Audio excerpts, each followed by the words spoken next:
আগরতলা গুয়াহাটির বাংলাদেশ মিশনে ভিসা কার্যক্রম বন্ধ। দিল্লি, কলকাতা, মুম্বাই মিশনের সামনে বিক্ষোভ, সংঘর্ষ।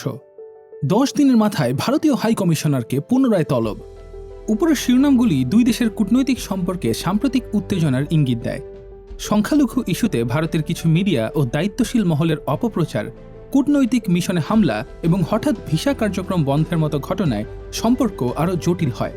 তবুও বাস্তবতা বিবেচনায় নিয়ে বাংলাদেশ সরকার বিভিন্ন সময়ে ভারতের সঙ্গে সম্পর্ক উন্নয়নের চেষ্টা অব্যাহত রেখেছে।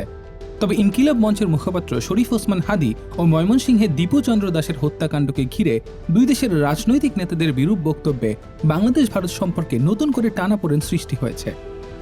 দীপু চন্দ্র দাস হত্যার প্রতিবাদে নয়াদিল্লিতে বাংলাদেশ হাই কমিশনের সামনে ভিএইচপি ও বাজরং দলসহ কয়েকটি উগ্র হিন্দু সংগঠনের বিক্ষোভ পরিস্থিতিকে আরও উত্তপ্ত করে তোলে।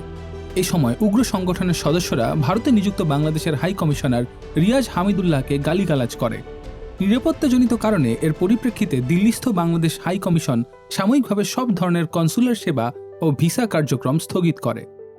প্রসঙ্গত, দিল্লিতে বাংলাদেশের মিশন কূটনৈতিক এলাকার বেশ ভেতরে, তার মানে আন্দোলনকারী হিন্দু চরমপন্থীদের সেখানে যেতে দেওয়া হয়েছে, যা স্পষ্টভাবে কূটনৈতিক আচরণের বরখেলাপ এবং ভিয়েনা কনভেনশনের লঙ্ঘন।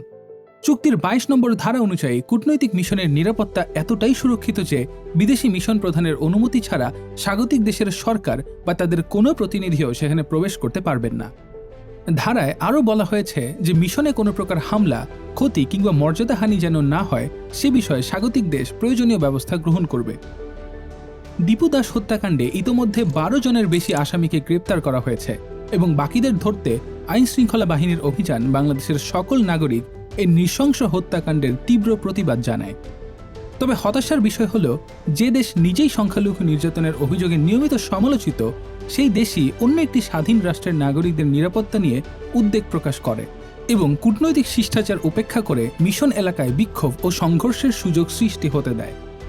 দেশের মানুষ আন্তর্জাতিক কূটনৈতিক বাধ্যবাধকতা অনুযায়ী এসব ঘটনার পূর্ণাঙ্গ তদন্ত, ভবিষ্যতে পুনরাবৃত্তি রোধ এবং ভারতে বাংলাদেশের কূটনৈতিক মিশন ও সংশ্লিষ্ট প্রতিষ্ঠানের নিরাপত্তা নিশ্চিত করার জন্য ভারত সরকারের কার্যকর পদক্ষেপ প্রত্যাশা করে।